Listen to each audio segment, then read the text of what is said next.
Hello les enfants, on va essayer de corriger l'activité 3, page 234. C'est un peu compliqué parce que je dois la faire sur feuille et filmer en même temps. Voilà, donc on doit placer un point haut et tracer deux cercles de rayons différents. Donc je prends mon compas, je prends un écart, je pointe et je trace un cercle, ok? Voilà, hop là, c'est un peu dégueu mais c'est pas grave. Alors j'ouvre et je trace un deuxième cercle, ok? Donc toujours du point haut, ok? Je vous montre le... Voilà. Donc on a deux cercles qu'on appelle des cercles concentriques parce qu'ils ont le même centre. Ensuite, je dois tracer un diamètre WX du premier cercle et un diamètre WZ du deuxième cercle.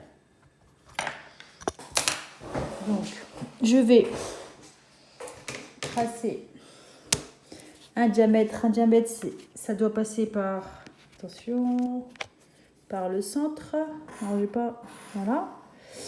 WZ, attendez, je vous montre. Voilà. Donc, diamètre WZ, pardon, WX. Ok. Et le deuxième, c'est YZ. D'accord? Alors, attendez, je pose la vidéo 2 petites minutes, excusez-moi. Et je trace. Diamètre, faut pas oublier, ça passe par le centre. Je ne peux vraiment pas faire autrement cette fois-ci. Je suis vraiment désolée. Donc là, je vais noter Y et Z. Donc j'ai deux cercles concentriques puisqu'ils ont le même centre et deux diamètres. Et maintenant, on me dit de quelle semble être la nature du quadrilatère W. Attention, là, je note bien les lettres. W, X, donc W, X, pardon, W, Y, Y, X, X, Z et Z, W. Alors, à votre avis, qu'est-ce que c'est? Eh bien oui, c'est un parallélogramme. Attention, on ne l'a pas démontré.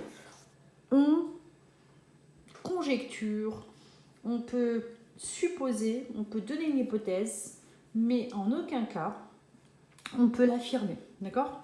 Il va falloir le démontrer, mais on le démontrera plus tard dans une autre activité.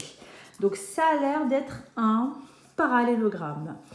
On nous demande de comparer cette construction avec celle des autres élèves de la classe. Alors, vous avez la mienne, vous avez la vôtre.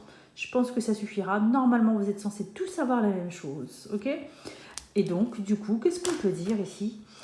Comment on a tracé? En fait, on sait simplement que O est le milieu du diamètre et que O va être aussi le milieu de ce diamètre. Attention, ici j'en mets 3 et là j'en mets 2. Donc en fait, ce qu'on vient d'établir comme propriété, c'est j'ai des diagonales, on les appelle les diagonales, qui se coupent en leur milieu. Donc lorsque dans un quadrilatère, si les diagonales d'un quadrilatère se coupent en leur milieu,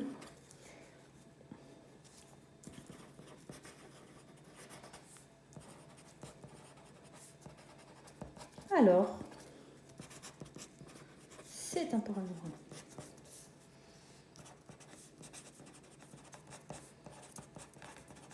D'accord?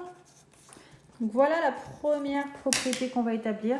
C'est si les diagonales d'un quadrilatère se coupent en leur milieu, alors c'est un parallélogramme. Voilà la première activité.